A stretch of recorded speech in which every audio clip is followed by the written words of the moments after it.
guys, for today's video, dahil wala po akong pambili ng Christmas tree, nag-DIY na lang po ako. At ito po ang aking nagawa. Ayan. Natapos ko na siya guys. Mamayang gabi, papailawin natin yan para makita natin kung maganda siya sa gabi pag pinailaw na. Nakakatuwa, ang ganda nyo.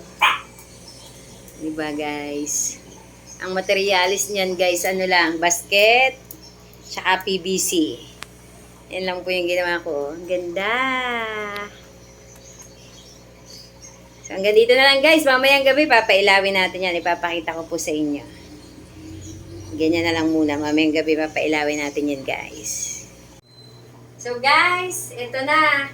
Bubuhayin na natin yung ilaw ng ating ginawang DIY na Christmas tree para ma-check natin kung maganda ba ang kinalabasan niya. So tara na guys, buhayin na natin yung ilaw.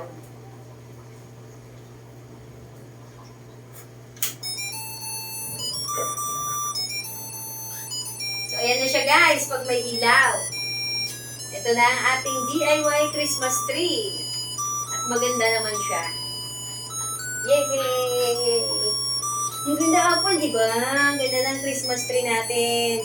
So, pwede ka naman po palang gumawa kung wala kang pambili, DIY na lang kasi madali lang naman siya. At ang materialis niya guys, ano lang, PVC, tsaka basket. Yung basket guys na lalagyan ng labahin, yun lang yun.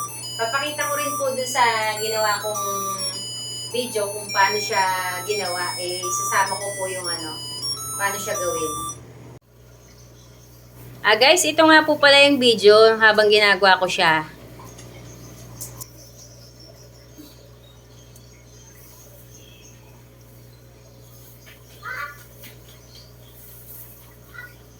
So, tingnan natin pagpatay na ang ilaw.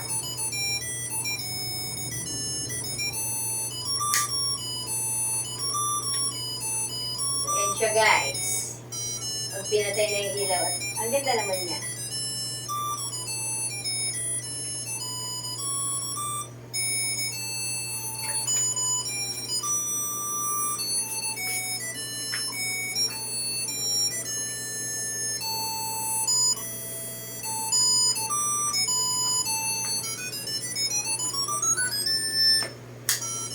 So guys, paano po? Hanggang dito na lang ang ating video at pinakita ko lang sa inyo kung maganda ba siya pag binuhay ng ilaw.